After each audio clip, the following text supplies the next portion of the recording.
If you change your mind, take a chance, I'm the first in line. Honey, I'm still free.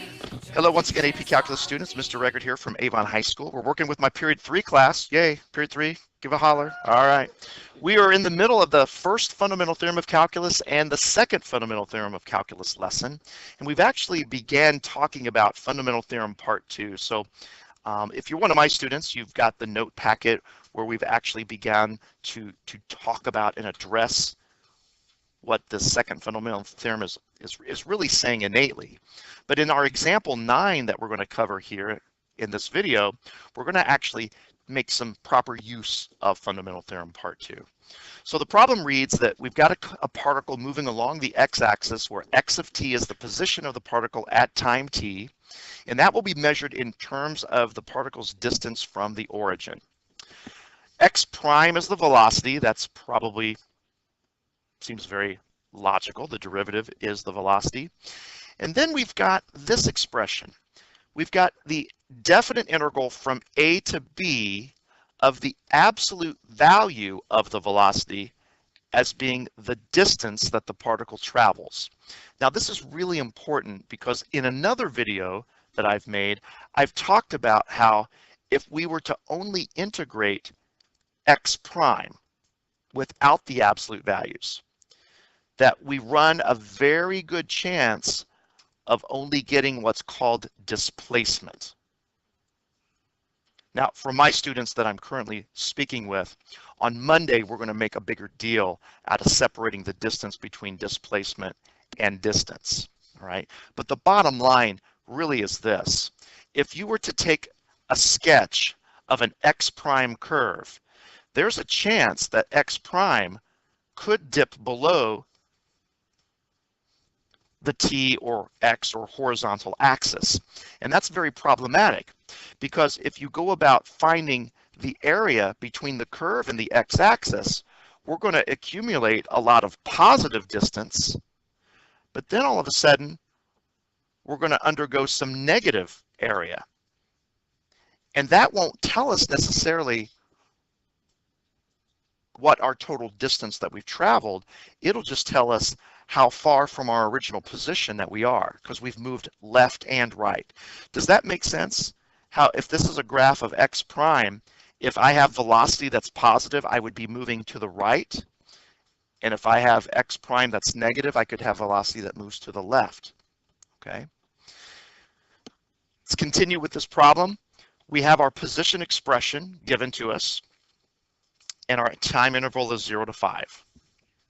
So our first job is to complete this table that will simply give the particle's position at each of the 5 time intervals.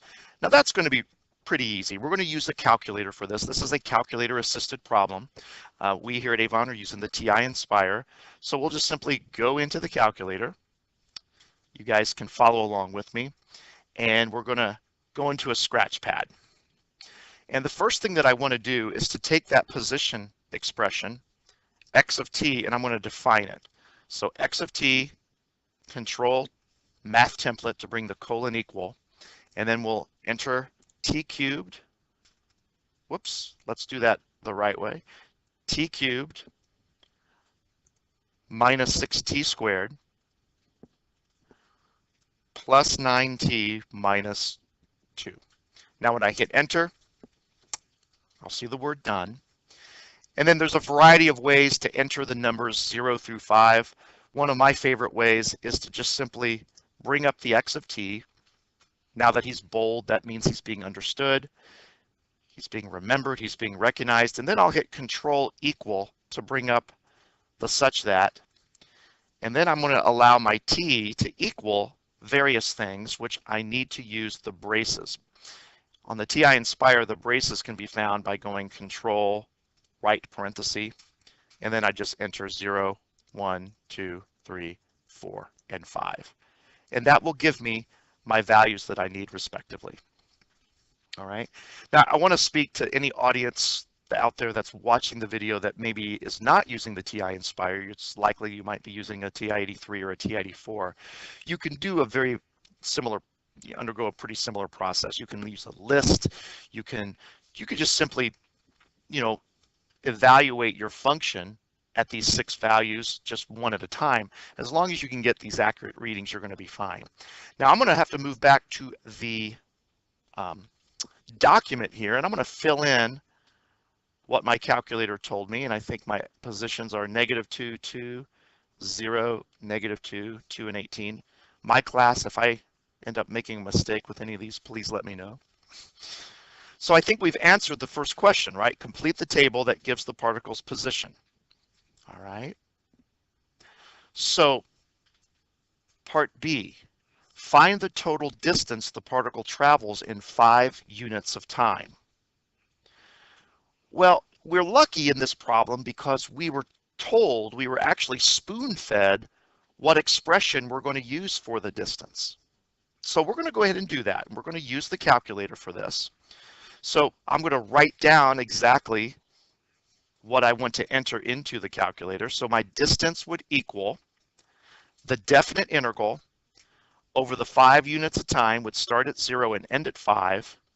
And then I want to put the absolute value of x prime of t. Now, it is perfectly acceptable on the AP exam for you to write notation. You do not have to take this derivative and show it on paper. You're welcome to do that. It's going to take a little bit more time.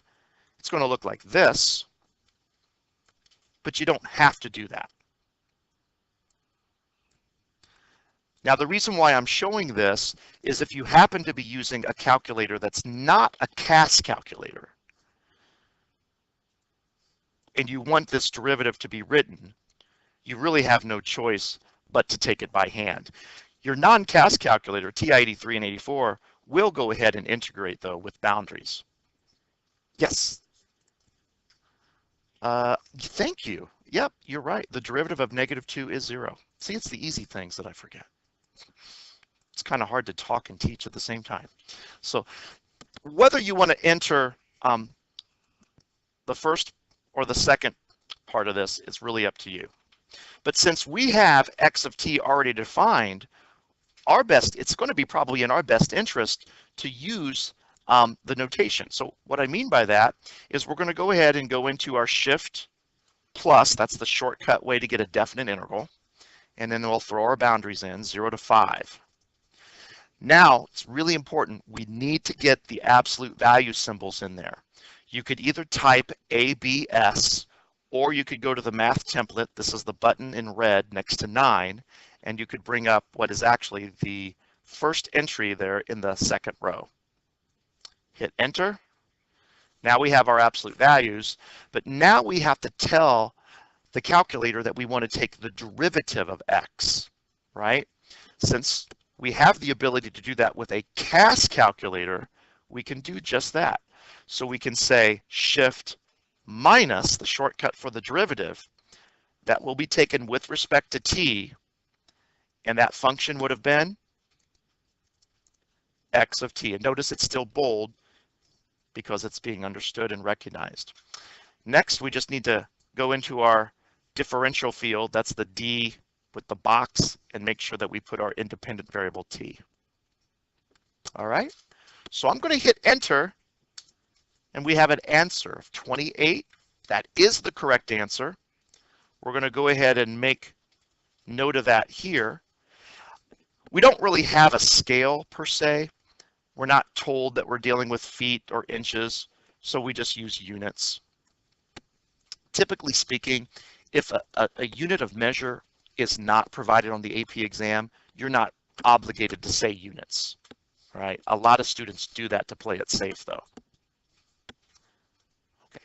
Now, I want to ask you the question, why is there an absolute value? I know I've already talked about it a little bit, but truly, why is there an absolute value?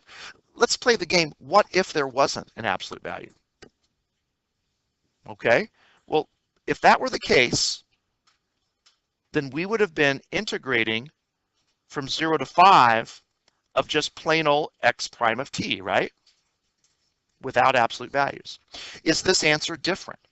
If it is different, what is it? And then why is it different? So we go to the calculator. And I know a lot of you probably know this because you work with this in physics class a lot more often, but we're going to get everybody brought up to speed. So I'm going to go ahead and do this one more time, shift plus 0 to 5. But now I'm going to take that derivative with respect to t of x of t and not place it in absolute values. No longer are we in absolute values. The answer is different. It's 20. Uh-oh.